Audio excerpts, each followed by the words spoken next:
নতুন ভিডিও নিয়ে তো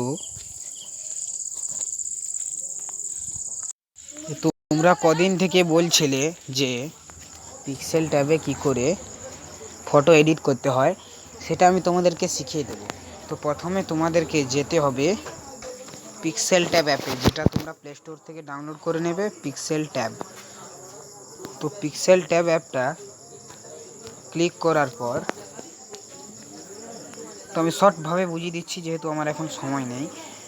তো এখানে তুমি যে কোনো কিছু লিখতে পারো। দেখো এখানে দেখতে পাচ্ছ নানা রকম স্টাইল আছে, সেখানে নানা রকম স্টাইল, এটা এটা একটা তোমার যে কোনো ওয়ার্ডে তুমি এটা নিতে পারো, যে কোনো ওয়ার্ডে 3D টাইপ, টেক্সট টাইপ, যে কোনো ওয়ার্ডে তুমি এটা নিতে পারো। তো এখানে আমি পছন্দ করছি 3D টাইপ নিলাম, ঠিক আছে। টাইপ নেওয়ার পর এখানে এখানে অপশান আছে ইউজ ইমেজ ফ্রম গ্যালারি। তো আমি গ্যালারি থেকে একটা ইমেজ নেব।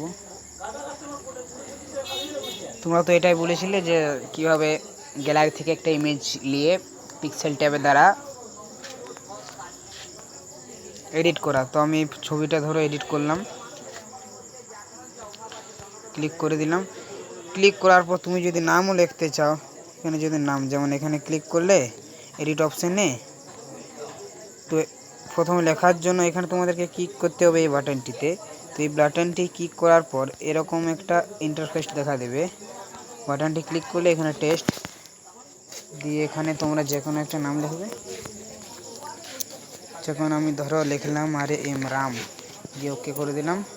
ওকে করার পর দেখো বন্ধুরা এখানে রাম চলে এসেছে। তো তোমরা খুব সহজেই এডিট করতে পারবে। এবং এখানে এডিট করার পর তোমরা যেটা করবে, এখানে ডাউনলোড বলে অপশান আছে, তো আমি দেখিয়ে দিচ্ছি। এখানে ক্লিক করবে, তো এখানে অপশান চলে এসেছে save as image, save as project. তো এখান থেকে করে নেবে। তা বাদ দিয়ে তো এখান থেকে করে নেবে, খুব সহজেই এটা ডাউনলোড হয়ে যাবে। তো আশা করি আজকের ভিডিওটা ভালো লেগে থাকে। যদি ভিডিওটা ভালো লেগে থাকে তাহলে সাবস্ক্রাইব এবং লাইক করে আমাদের পাশে বেল আইকনটিকে ক্লিক করে দেবেন। তো এত ভালোবাসা দেওয়ার জন্য থ্যাংক ইউ সো মাচ। তো টাটা, বাই।